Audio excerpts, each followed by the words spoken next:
دیوتاؤں کے شہر کی گناہ آلود رات ابھی اپنے پہلے پہر سے گزر رہی تھی۔ راستوں کے کنارے زیتون یا مہندی یا سرو یا کھجور کے درخت رات کا لبادہ اوڑھے آہستہ آہستہ جھوم رہے تھے۔ شمالی ہوا ان کی شاخوں سے چھو کر گزرتی تو پراسرار سرگوشیوں کی آواز سنائی دیتی تھی۔ بے دخت اپنی پیاریوں کے حلقے میں ہوا کی سرگوشیوں کو نظر انداز کرتی چلی جا رہی تھی۔ بابل کے مناظر اس کی نظروں کے سامنے آتے اور گزر جاتے۔ یوں لگتا تھا ان مناظر کے ساتھ ساتھ ایک زندگی بھی گزرتی جا رہی ہے۔ ناگہاں وہ ہیکل زہرہ میں داخل ہوئی، جہاں بھیڑ حجروں، کمروں اور خلوت خانوں کی طرف تھی۔ اس رات دیوی کے کمرہ عبادت میں چند پروہتوں کے سوا اور کوئی نہ تھا۔ وہ اپنی پیاریوں کو باہر چھوڑ کر تنہا دیوی کے روبرو پہنچی اور دونوں ہاتھ اس کی طرف بڑھا کر آخری دعا کرنے لگی۔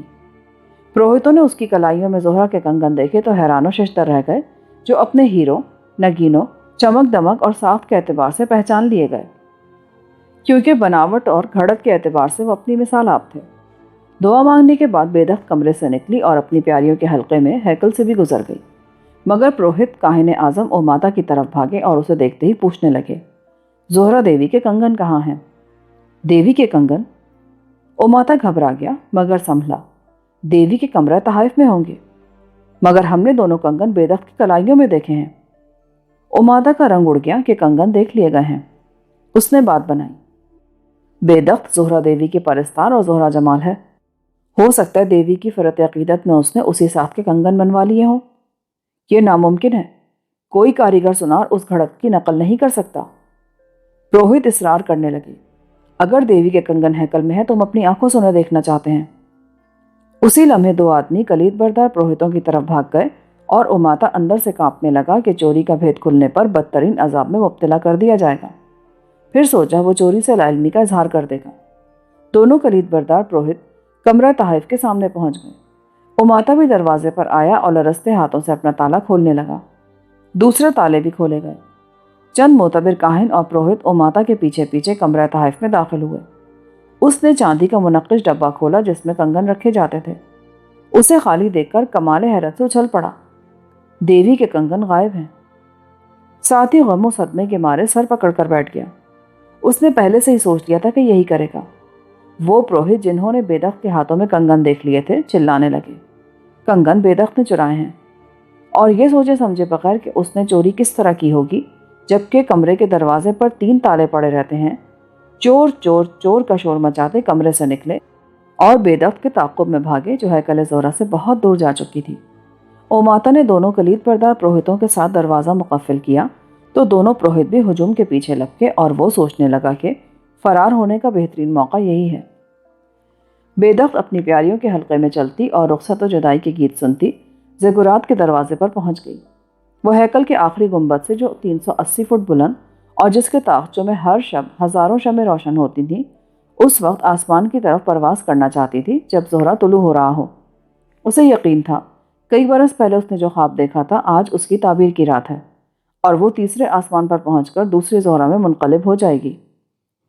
ہیکل کے دروازے پر اس نے کچھ کاہنوں، غیبدانوں اور منجموں کو باتیں کرتے دیکھا، جو گیت کی آواز سن کر اس قافلہ حسن کی طرف متوجہ ہو گئے تھے جن کے درمیان وہ خود شاہ یوسفر کی فلکیاتی قبا اوڑھے اور کلائیوں میں زہرہ کے کنگن پہنے کسی دیوی کسی شان کے ساتھ چلی آ رہی تھی۔ کاہن، غیبدان، منجم اس کے عجیب لباس پر چونکے، اور جب وہ قریب آئی تو یہ دیکھ کر دنگ رہ گئے کہ وہ کوئی لباس نہیں بلکہ سیارگان الوہیت اور ان کے ساتھ ساتھ حرکت کرنے والے نجوم و کواکب پر مشتمل ایک فلکیاتی قبا تھی۔ دین اقد کے بزرگ کاہن اور ستارہ شناس ہی جانتے تھے کہ شاہ یوسفر کے دور میں جب سیارگان الوہیت کی مختلف شکلیں متعین کی گئیں، بروج سماوی کے حلیے اور خاکے ترتیب دیے گئے اور ستاروں کی گردش و رفتار کے ساتھ ان کی منزلوں اور زمین پر ہونے والے اثرات کے نقشے بنائے گئے، جن کی تفصیل علم الافلاک کی قدیم الواح پر درج تھی، تو آسمانوں کے بعض اسرار ایک قبا پر منتقل کر دیے گئے تھے، اور وہ فلکیاتی قبا شاہ یوسفر کے نوادرات و عجائبات کے ساتھ ہی محفوظ کر دی گئی تھی۔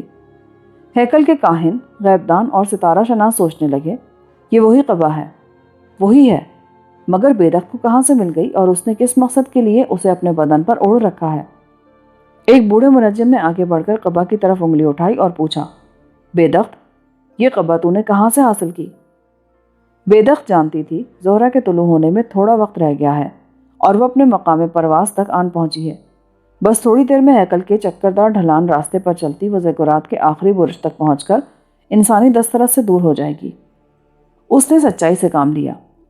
یہ شاہ یوسفر کی فلکیاتی قبا ہے جو صدیوں پہلے عطارد دیوتا کے پیٹ میں محفوظ کر دی گئی تھی اور وہیں سے حاصل کی گئی ہے۔ کاہن، غیب دان اور منجم اس کی صاف گوئی پر ششدر رہ گئے اور معاملے کی سنگینی پر غور کر رہے تھے کہ بے دخت زیر زمین فلکیاتی عجائب گھر میں جس کی حفاظت ذرہ پوش محافظ کرتے ہیں کس طرح داخل ہوئی اور عطارد دیوتا کے پیٹ سے نادر قبا کیسے نکال لائی کہ ہیکل زہرہ کے کاہنوں، پروہتوں اور کمرہ تحائف کے سامنے دھرنا مار کر بیٹھنے والے پجاریوں اور خادموں کا ہجوم چور چور کا شور مچاتا سیلاب کے بکھرے ہوئے دھارے کی طرح زیگورات کی دیوار سے آن ٹکرایا۔ بے دخت اور اس کی پیاریاں جو صورتحال سے بے خبر تھی اور نہیں جانتی تھی کہ یہ بے قابو ہجوم انہی کے پیچھے آیا ہے، حیرت و تعجب کی نظروں سے مشتعل لوگوں کو دیکھنے لگی۔ فوراً ہی کمرہ تحائف کا کلید بردار پروہت آگے بڑھا اور بے دخت کی کلائیوں کی طرف اشارہ کر کے بولا، بے دخت، تو نے زہرہ دیوی کے کنگن چرائے ہیں اور اپنی کلائیوں میں پہن رکھے ہیں۔ اس جرم کی سزا سولی ہے۔ اگر تو کنگن واپس کر دے تو سولی سے بچ جائے گی۔ اسی لمحے زیگورات کے بوڑھے منجم نے بھی اپنا بازو لہرایا، بے دخت، یہ فلکیاتی قبا تو عطارد دیوتا کے پیٹ سے اڑا لائی ہے اور اس کو پہننے کا تجھے کوئی اختیار نہیں۔ زہرہ جمال پر دو بجلیاں یکے بعد دیگرے ٹوٹ پڑی اور وہ دل تھام کر رہ گئی۔ بتانا چاہتی تھی کہ نہ اس نے قبا اڑائی ہے اور نہ کنگن چوری کیے ہیں، بلکہ قبا شہزادی شمورہ نے اور کنگن کاہن اعظم اوماتا نے اپنے ہاتھ سے دیے ہیں، مگر ان وضاحتوں کا وقت گزر چکا تھا۔ مشتعل ہجوم کوئی وضاحت نہیں سنتا۔ پروہتوں منجموں کے نزدیک دونوں چیزیں چرائی گئی تھیں اور اس وقت بے دخت کے جسم پر موجود تھیں۔ اگر وہ کوئی وضاحت بھی کرتی تو اس میں مہرتاب کا نام آتا، شہزادی شمورہ اور اوماتا کے نام بھی آتے۔ حالات کی نزاکت کہہ رہی تھی کہ وہ خاموش رہے۔ ممکن ہے مہرتاب کے ساتھ شمورہ اور اوماتا پر بھی کوئی نئی مصیبت ٹوٹ پڑے۔ اس نے آموسی کے کان میں کچھ کہا، پھر اپنی پیاریوں کا حلقہ توڑ کر زیگورات کے چکردار ڈھلان راستے کی طرف بھاگی جو ہیکل بلمردوک کی عظیم الرفعت عمارت کے گردا گرد گھومتا 8ویں گنبد تک چلا گیا تھا اور خمدار راستے پر کوندے کی طرح لپکتی چلی گئی۔ سب کچھ آنن فانن ہو گیا۔ کاہن، منجم، پروہت، پجاری ابھی معاملے کی صورتحال سمجھ بھی نہ پائے تھے کہ نور ناہید نے ان کے سامنے 27 پیاریوں کی ایک حسین دیوار کھڑی کر دی تاکہ وہ بے دخت کا پیچھا نہ کر سکیں۔ سب نے یہی سمجھا کہ وہ فرار ہو کر زیگورات کے 7ویں حلقے میں، جہاں بلمردوک اور اشتار کا خاص کمرہ عبادت ہے، پناہ لینا چاہتی ہے، اور اگر اس کمرے تک پہنچ گئی تو اس پر کوئی آنچ نہیں آ سکے گی۔ زیگورات کے منجم نے لوگوں کو اشارہ کیا، اسے کمرہ پناہ میں جانے سے پہلے پکڑ لو۔ ہجوم چکردار ڈھلان راستے کی طرف بڑھا۔ بے دخت کی پیاریوں نے دیوانے پروہت پجاریوں کو روکنے کی کوشش کی، مگر وہ انہیں راستے سے ہٹاتے گراتے نکل گئے۔ بے دخت جانتی تھی اگر پجاریوں نے قبا اور کنگن چھین لیے تو اس کا خواب کبھی شرمندہ تعبیر نہیں ہو سکے گا اور مہرتاب کی ساری کوششیں رائگاں جائیں گی۔ ابھی وہ دوسرے حلقے کو عبور کر رہی تھی کہ عقب میں شور اور بھاگتے دوڑتے قدموں کی آہٹیں سن کر تیزی سے بھاگنے لگی۔ بلندی کی طرف بھاگتے بھاگتے سانس پھول گیا، پھر بھی ہاپتی کاپتی دوڑتی رہی، مگر پیچھا کرنے والے مشتعل لوگوں کی رفتار تیز تھی۔ چوتھے حلقے سے نکل کر 5ویں میں داخل ہونے ہی والی تھی کہ ہجوم قریب آ گیا۔ اسی لمحے ہیکل زہرہ کے کلید بردار پروہت نے پیچھے سے اس کی قبا کا دامن پکڑ کر جھٹکے سے کھینچا تو بے دخت کے پاؤں اکھڑ گئے۔ وہ ایک لرزتی تھرتھراتی چیخ کے ساتھ پشت کے بل گری اور ڈھلان راستے پر گٹھری کی مانند پھسلتی، رپٹتی، لڑکتی تیسرے حلقے کی طرف گرتی چلی گئی۔ سیاہ ریشمی بال بکھر گئے۔ بوسیدہ فلکیاتی قبا کئی جگہوں سے پھٹ گئی۔ وہ حسین چہرہ جس کے سامنے پھولوں کی صباحت بھی کچھ نہ تھی، راستے کی دھول سے بھر گیا اور چیخیں حلق میں گھٹ کر آہوں، کراہوں اور دل فگار سسکیوں میں ڈھل گئیں۔ تیسرے حلقے پر کنارے کے 2 پتھر اکھڑ چکے تھے۔ بے دخت لڑکتی ہوئی ان پتھروں سے ٹکرائی اور 40-42 فٹ کی بلندی سے سر کے بل دوسرے حلقے میں گری۔ ساتھ ہی ایک سسکتی چیخ سنی گئی اور یہی چیخ اس کی آخری آواز تھی، کیونکہ سر کے بل گرتے ہی حسین گردن کا منقار ٹوٹ گیا تھا۔ پروہت، پجاری تیسرے حلقے سے چکردار راستے پر نیچے بھاگے۔ نور ناہید، آموسی اور پیاریوں نے بے دخت کو بلندی سے گرتے دیکھا تو چیختی چلاتی دوسرے حلقے کی طرف دوڑیں، جہاں وہ اوندھے منہ پڑی تھی۔ آموسی لپکتی جھپکتی قریب آئی اور اس کا خاک میں ہٹا ہوا چہرہ سیدھا کیا تو ہونٹوں کے کنارے اور نتنوں سے خون کی بوندیں نکل رہی تھیں، لیکن روح قفس انصری سے پرواز کر چکی تھی، اور اب وہاں بے دخت کی بجائے دنیا کی سب سے حسین عورت کی لاش پڑی تھی جو آسمان کی طرف پرواز کرنے نکلی تھی مگر خواب کی تعبیر پوری نہ کر سکی، کیونکہ ہر انسان کی طرح اس کا جینا مرنا بھی اسی زمین پر تھا۔ نور ناہید ایک روح فرسا چیخ مار کے لاش پر جھکی، روتی پیٹتی اپنے آنچل سے خون پوچھنے لگی اور چہرہ صاف کرنے لگی۔ پیاریوں نے آتے اس کے گرد جھمگٹا کر لیا۔ ان کی سب سے چہیتی اور پیاری ہستی دنیا سے رخصت ہو گئی تھی۔ وہ دھاڑے مار مار کر رونے لگی۔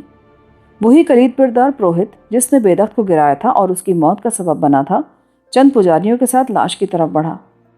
اب کے پیاریوں نے اسے راستہ دے دیا، کیونکہ اب بیدخت کی رسومات میت ادا کرنے کے لیے انہی کاہنوں، پروہتوں، پجاریوں کی ضرورت تھی، جن کی دعاؤں کے بغیر نہ وہ دفن ہو سکتی تھی، نہ دیوتا اس کی بخشش و نجات کا ذریعہ بن سکتے تھے۔ پروہت، پجاری اور کاہن ہی کسی کی روح کی بخشش و نجات کے ٹھیکیدار سمجھے جاتے تھے۔ کلید بردار پروہت بیدخت کی لاش کے قریب بیٹھ گئے، جس کا چہرہ نور ناہید نے ڈھانپ دیا تھا، اور اس کی مردہ کلائی سے دیوی کے کنگن اتارنے لگا۔ کسی نے مزاحمت نہیں کی۔ مزاحمت کا کوئی فائدہ بھی نہیں تھا۔ بیدخت کو اب کسی کہنے کی ضرورت نہیں تھی، اور زہرہ کے کنگن تو اس کے لیے منحوس ثابت ہوئے تھے۔ پروہت نے دونوں کنگن اتار کر جیب میں رکھ لیے۔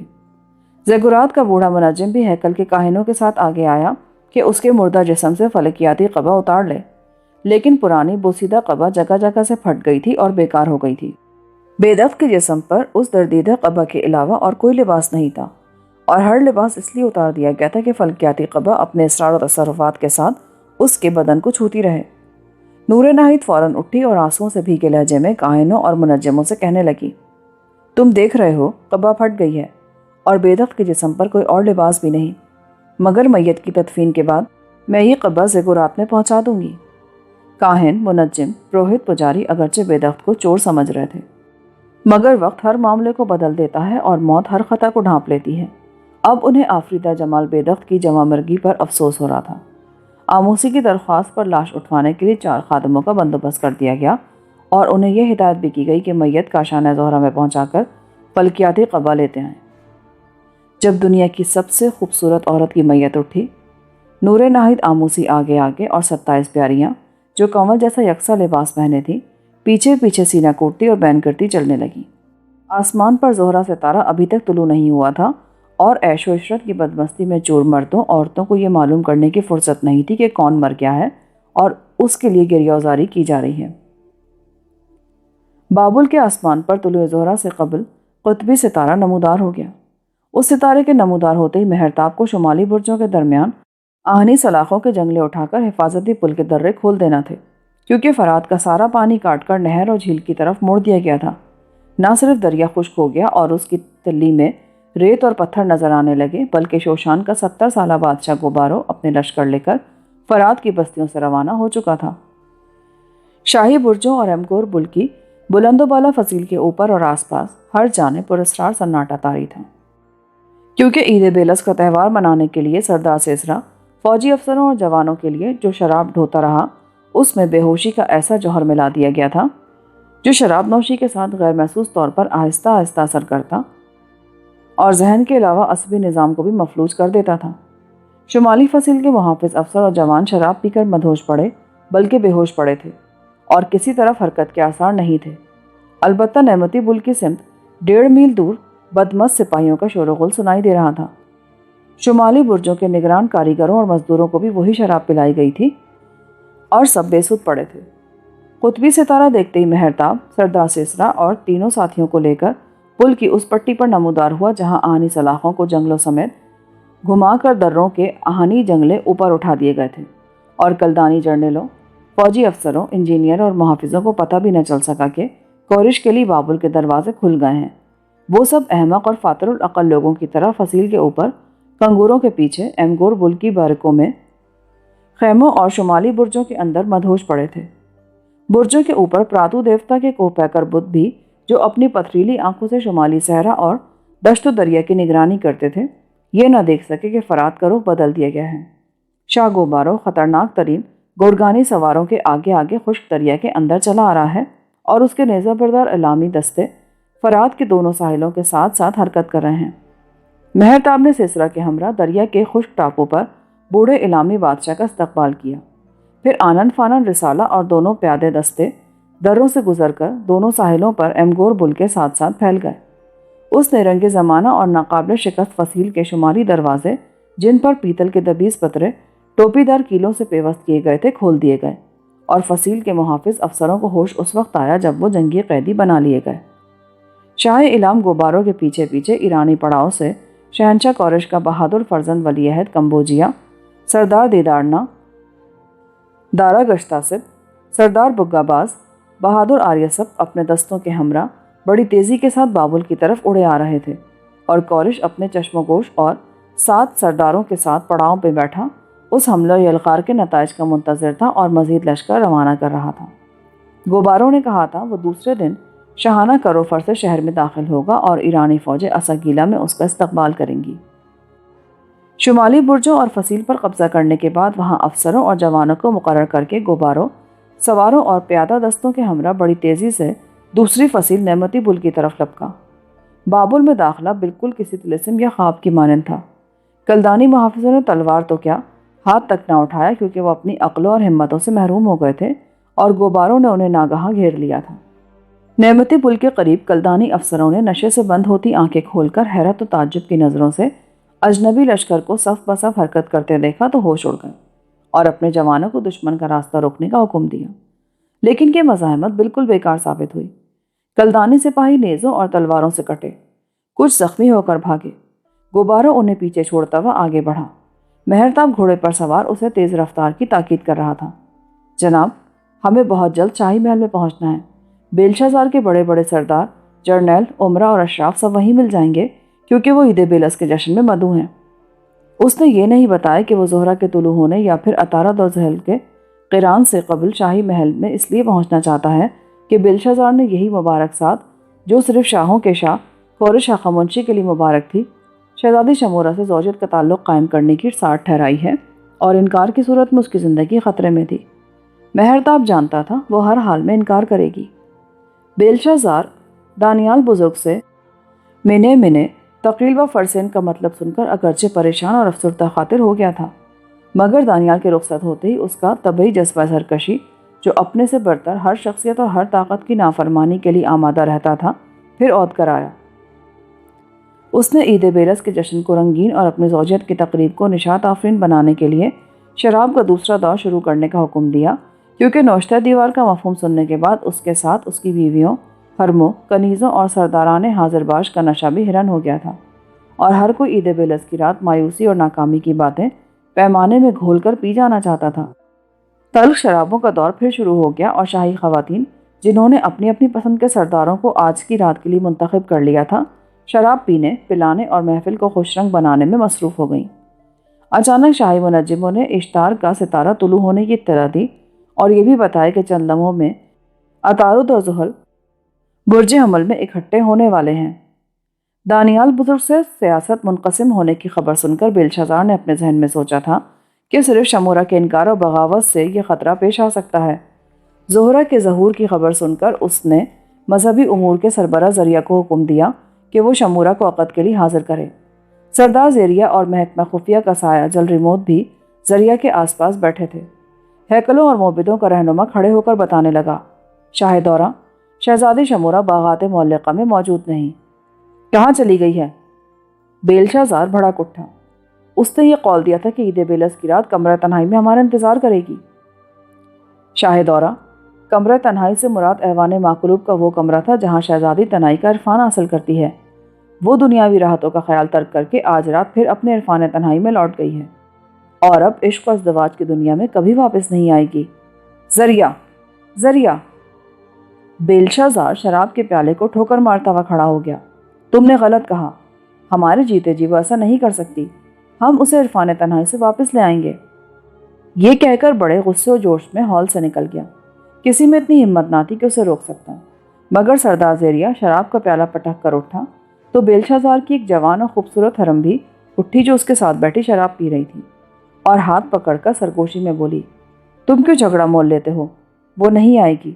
اگر تمہارا نشہ پورا نہ ہوا تو میرے ساتھ چلو، میں تمہیں بڑی نشاور شراب پلاؤں گی، اور اسے ساتھ لے کر ایک طرف ہو لی۔ ابھی تک اساگیلا میں یہ خبر نہیں پہنچی تھی کہ کورش کے سپاہ بابل میں داخل ہو چکی ہیں۔ بیلشازار، جس کے پیچھے کوئی محافظ یا غلام نہیں تھا، ہال سے نکل کر صنوبروں کے باغ میں آ گیا۔ اسی باغ سے ایک راستہ ایوان ماقلوب کی طرف جاتا تھا، مگر جو ہی اس راستے پر قدم رکھا، ایک ایسے شخص کو سامنے کھڑا پایا جسے دیکھ کر نشہ ایک بار پھر حیران ہو گیا اور بجلی ایسی سریعت سے ہاتھ تلوار کے دستے پر گیا، کیونکہ جو شخص سامنے کھڑا تھا تیغ اریاں اس کے ہاتھ میں تھی اور وہ مہرتاب تھا، جو ٹھیک اس وقت اساگیلا میں داخل ہوا جب اسے اساگیلا میں موجود ہونا چاہیے تھا۔ اس نے تلوار نہیں اٹھائی، بات چلائی۔ بیلشازار، میں نے سنا ہے تمہیں ایک بازو بند کی تلاش تھی جو تم نے شہزادی شمورہ کے کمرے میں دیکھ لیا، پھر ریموت کو میری تلاش و گرفتاری کا حکم دیا۔ تم میری جان کی قیمت اپنی بہن سے وصول کرنا چاہتے تھے، اسی لیے میں خود تمہارے سامنے آ گیا ہوں۔ بیلشازار کو سوچ نہیں رہا تھا کہ کیا کہے۔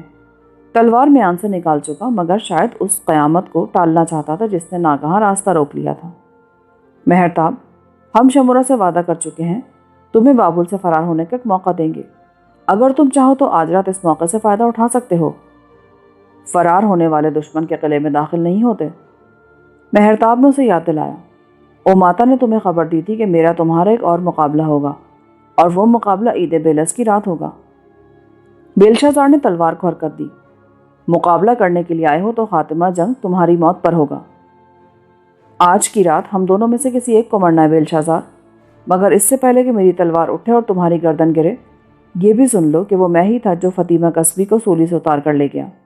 میں ہی چاہے بابل کے حصار میں داخل ہوا، بنو سلان میری ہی تلوار کے گھاٹ اترا، میں ہی عبرانی اسیروں کو زندان اجل سے نکال لایا۔ اور ایک بات اور سنو، میں ہی کنواری دختر بابل کا دولہا ہوں، جیسا گوما نے کہا تھا۔ ایک ایک کر کے سب باتیں سننے کے بعد بیلشازار کے صبر کا پیمانہ لبریز ہو گیا اور آخری بات پر مشتعل ہو کر تلوار چلا دی۔ مہرتاب کی باتوں نے اسے کچھ خوفزدہ کر دیا تھا، مگر اچانک خیال آیا زہرہ طلوع ہو چکا ہے اور یہ اس کے حق میں ایک نیک ساتھ ہے۔ آج وہ اپنے رقیب اور حریف پر ضرور غالب آئے گا۔ اوماتا نے اسے یہی خبر دی تھی، مگر یہ نہیں جانتا تھا کہ نیک ساتھ اس کے لیے نہیں کسی اور کے لیے طلوع ہوئی تھی۔ باغ میں کچھ یہودی غلام اور باغبان صنوبروں کی اوٹ سے ایک ایسی جنگ کا نظارہ کر رہے تھے جو ان دونوں میں سے کسی ایک کی موت پر ختم ہونے والی تھی، اور فرشتہ اجل نے بیلشازار ہی کا انتخاب کر لیا تھا۔ مہرتاب جانتا تھا ایلامی اور گورگانی بہادروں کے ساتھ شاگوبارو قلعہ سگیلا میں داخل ہو چکا ہے اور اس وقت باب اشتار پر خون خرابہ ہو رہا ہے۔ وہ کلدانی محافظوں کو خون میں غسل دے کر سیدھا شاہی محل کی طرف آئے گا، کیونکہ بیلشازار کو خود گرفتار یا ہلاک کرنا چاہتا ہے، مگر مہرتاب اس کی موت اپنے ہی نام پر لکھ چکا تھا۔ اس کے جچے تلے وار نے جو حریف کی گردن پر پڑا جنگ کا خاتمہ کر دیا، اور جنگجو بیلشازار کٹے ہوئے شہتیر کی طرح زمین پر آ گرا، مگر گرنے سے پہلے اس نے ایک ناقابل یقین منظر دیکھا، اور یہ دیکھا کہ شاگوبارو اپنے ایلامی اور گورگانی بہادروں کے ساتھ باغ میں داخل ہو رہا تھا۔ زمین پر گرنے اور مرنے کے بعد بھی اس کی آنکھیں مارے حیرت اور خوف کے کھلی کی کھلی رہ گئیں، جیسے اپنی مردہ آنکھوں سے وہ سب کچھ دیکھ رہا تھا جو نہیں دیکھنا چاہتا تھا۔ گوبارو سیدھا مہرتاب کی طرف آیا، مگر اس کے ساتھی ادھر ادھر بکھر گئے، کیونکہ بیلشازار کے کچھ نیم مسلح محافظ تاریک باغ اور صحن میں آ گئے تھے۔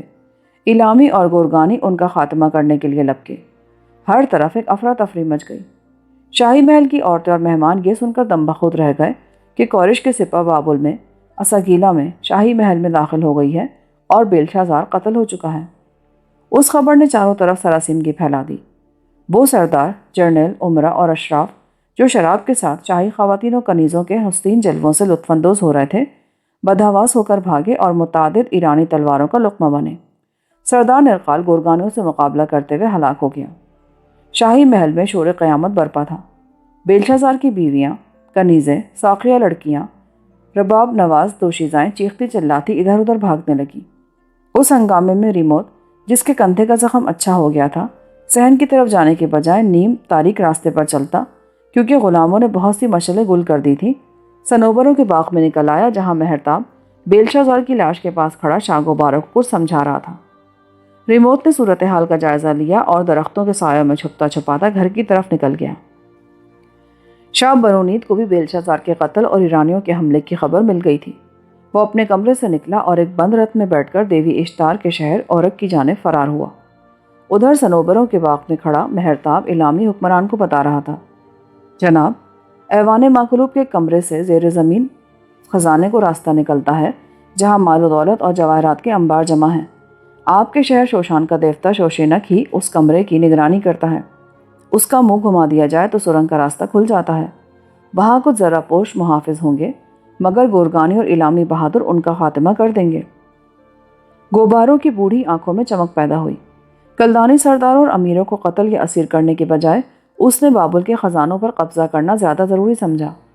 ایک گورگانی سردار کو شاہی محل پر قبضہ کرنے کی ہدایت دے کر اور علامی بہادروں کا دستہ لے کر وہ ایوان ماکلوب کی طرف روانہ ہو گیا۔ مہرتاب نے شوشینک دیوتا کے کمرے تک رہنمائی کی۔ شاہ گوبارو کو وہاں تک پہنچا کر خود پلٹا اور شمورا کے کمرہ تنہائی کی طرف بھاگا۔ سمجھتا تھا شمورا وہیں اس کا انتظار کر رہی ہوگی، مگر کمرہ اعتکاف میں داخل ہوا تو شمورا وہاں نہیں تھی۔ البتہ اکتانا ایک گوشے میں دبکا نظر آیا۔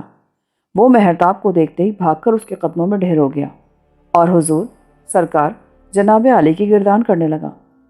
مہرتاب نے بے چینی کے لہجے میں پوچھا، شہزادی کہاں ہیں؟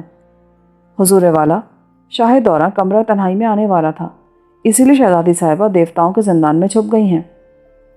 شاہی خزانے اور فلکیاتی عجائب گھر کی طرح دیوتاؤں کا زندان بھی زیر زمین واقع تھا۔ مہرتاب نے اجمی غلام کو اٹھایا۔ اکتانا، مجھے شمورا کے پاس لے چل۔ اکتانا نے مشعل اٹھائی اور ایوان ماکلوب کی لمبی چوڑی راہداریوں سے گزرتا ایک مہیب کمرے سے دیوتاؤں کے زندان میں اترا۔ مگر مہرتاب بعد میں پہنچا اور شاہ گوبارو خزانوں پر قبضہ کر کے پہلے ہی وہاں پہنچ گیا تھا۔ اس نے دیکھا ایک لڑکی چراغ کی روشنی میں دیوی اشتار کے پاس اداس اور مزمحل سی کھڑی ہے اور سمجھ گیا کہ وہی دختر بنونید شمورا ہے۔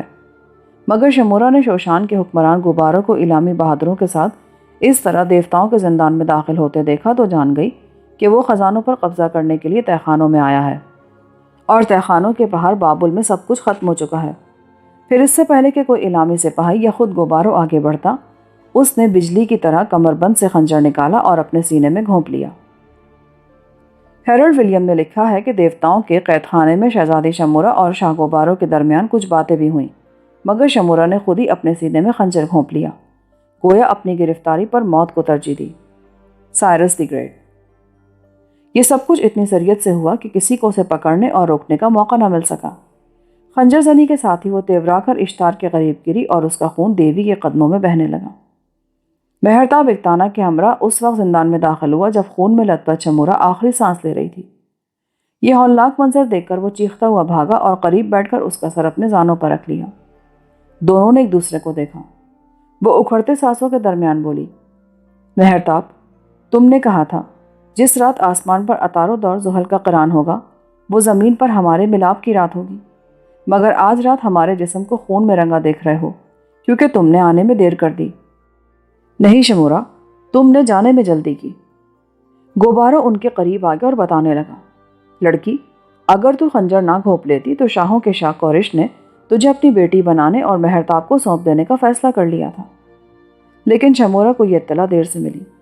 اس نے گوبارو کے الفاظ جان کنی کی حالت میں سنے اور دم توڑ دیا۔ مہرتاب کی آنکھوں سے دو آنسو ٹوٹ کر اس کے آرزوں پر پھیل گئے اور اس کی پیشانی کو بوسہ دے کر کھڑا ہو گیا۔ بابل میں ولیعہد کمبوجیا، سردار دیدارنا، دارا گشتاسب، بگا باز اور آریہ سب کے لشکر داخل ہو چکے تھے اور شہر پر اپنا قبضہ مکمل کر چکے تھے۔ جب مہرتاب پو پھٹے کاشانہ زہرہ کی طرف بھاگا جا رہا تھا، وہاں نور ناہید آموسی، راحت شب لیلا، ہندوستانی ردپان شنکر اور اجمی غلام بابک کی چیخوں نے اس کا استقبال کیا۔ کمرہ خواب میں اس نے ریشمی کفن میں لپٹی بے تقصورہ جمال کی لاش دیکھی۔ اس کی غمزدہ پیاریاں یکساں لباس میں افسراؤں کی طرح میت کے ارد گرد جھرمٹ کیے بیٹھی تھیں اور وہ کفن میں بھی دنیا کی سب سے خوبصورت ترین عورت نظر آ رہی تھی۔ مہرتاب گمسم سا کھڑا اس کے چہرے کو دیکھتا رہا۔ یہ دوسرا دھچکا اتنا شدید تھا کہ دل تھام کے رہ گیا اور محسوس کیا کہ بابل کی زمین اس کے پیروں تلے سے نکل گئی ہے۔ دانائے فرات نے کہا تھا کہ ان دونوں کی سرشت بھی ایک ہے اور خاک بھی ایک ہے، مگر اس رات گوما پراتو کے مندر سے باہر نہ آ سکا۔ اس کی لاش باہر آئی۔ اعتکاف کے دوران وہ شدید بیمار پڑ گیا اور پراتو کے کاہن بیماری کو چھپاتے رہے تھے، مگر آدھی رات کے وقت اچانک اس کی حرکت قلب بند ہو گئی۔ دوسرے دن بے دخت کے ساتھ گوما کی میت بھی اٹھائی گئی، لیکن ان کے جنازوں میں لوگوں کا ہجوم نہ تھا۔ اس دن اساگیلا سے بھی سینکڑوں لاشیں اٹھائی گئی تھیں۔ دیوتاؤں کے شہر بابل پر ایک ہی رات میں قبضہ کیا گیا۔ ایک ہی رات میں سب کچھ ہو گیا۔ ایرانی لشکر جو گوبارو کے پیچھے پیچھے برق رفتاری کے ساتھ ایمگوربل میں داخل ہو گئے تھے، شہر کے محلوں اور حلقوں میں تیزی سے پھیل گئے۔ خود گوبارو گورگانی اور علامی لشکر لے کر قلب شہر میں پہنچ گیا تھا، مگر یونان کا فلسفی ارسطالیس اپنی تاریخ میں لکھتا ہے، اونچی اونچی دیواریں سدے راہ ہونے کی وجہ سے شہر کے بعض علاقوں میں ایرانی فوج کے داخلے کی خبر تیسرے دن پہنچی۔ بابل کے بعض محلوں کے گرد بھی فصیلیں کھڑی تھیں، مگر بعض علاقوں کی حملے سے 3 دن تک بے خبری شاید فلسفیانہ نکتہ ترازی ہے، کیونکہ حملہ اور موت کی خبر تو پڑ لگا کر اڑتی ہے اور آنن فانن پھیل جاتی ہے۔ رات ختم ہوتے ہی شاہ گوباروں نے پہلا اعلان جاری کیا کہ شاہوں کے شاہ کورش کے حکم سے کوئی دروازہ بند نہ کیا جائے، کوئی شخص ہتھیار لے کر نہ چلے۔ جنگ ختم ہو گئی اور امن کا دور شروع ہو گیا ہے۔ یہ کورش ہخامنشی کا اعلان ہے کہ دروازے توڑے نہیں جائیں گے، گھروں میں لوٹ مار نہیں ہوگی، کسی کو لونڈی غلام نہیں بنایا جائے گا، سب لوگ معمول کے مطابق اپنے کام سر انجام دیں اور کاروبار کریں۔ یہ اعلان حیرت انگیز تھا۔ بابل میں مزاحمت ختم ہو گئی اور لوگ خوف کے مارے گھروں کے دروازے بند کر کے بیٹھ گئے تھے، مگر اعلان سن کر ڈرتے ڈرتے باہر آنے لگے تو نہ کسی کو روکا گیا، نہ کسی سے باس پرس ہوئی، نہ ہی کوئی دروازہ توڑا گیا۔ ماہی گیر دریا میں جال ڈالنے لگے، کیونکہ فرات میں پانی پھر جاری ہو گیا تھا۔ اڑھتیے اور تاجر بھی دریائے بندرگاہ کی طرف روانہ ہوئے۔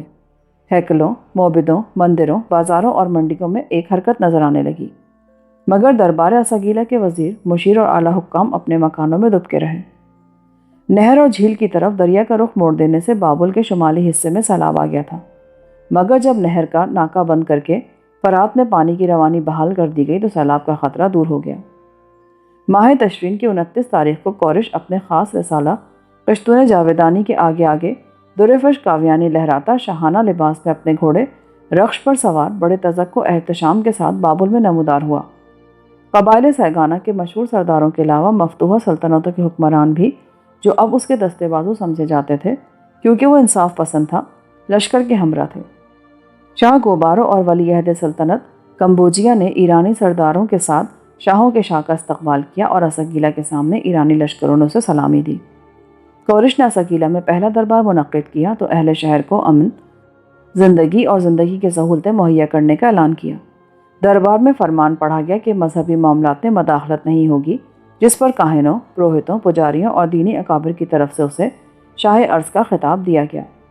مذہبی امور کا سربراہ ذریعہ، قومی مجلس کا رکن سردار زیریا اور محکمہ خفیہ کا سردار ریموت، جو زمین کی پیمائش کرنے کا ناظر بھی تھا، قیمتی تحائف اور نذرانے لے کر دربار میں حاضر ہوئے۔ کورش نے زریہ کے ساتھ گفتگو کی کہ مذہب کے نام پہ بدکاری نہ ہو۔ سردار زیریا نے اسے بہت سے قیمتی مشورے دیے اور تعاون کا یقین دلایا۔ ریموت نے شاہ بنونید کے خلاف ایک گیت لکھا جو دربار میں پڑھ کر سنایا گیا۔ اس گیت میں شاہ بنونید کی بے شمار خرابیوں اور بدعنوانیوں کا ذکر کیا گیا تھا۔ بعد ازاں یہ گیت بابل کے بازاروں اور گلی کوچوں میں گایا گیا۔ دربار میں عبرانی سرداروں اور پیغمبروں کو عزت و احترام کا مقام دیا گیا، جنہوں نے مہم بابل کے دوران پورا تعاون کیا اور بابل سے ظلم و استبداد کے خاتمے میں مدد دی تھی۔ عبرانیوں کی نمائندگی زوروبابل بن سلاتی ایل نے کی۔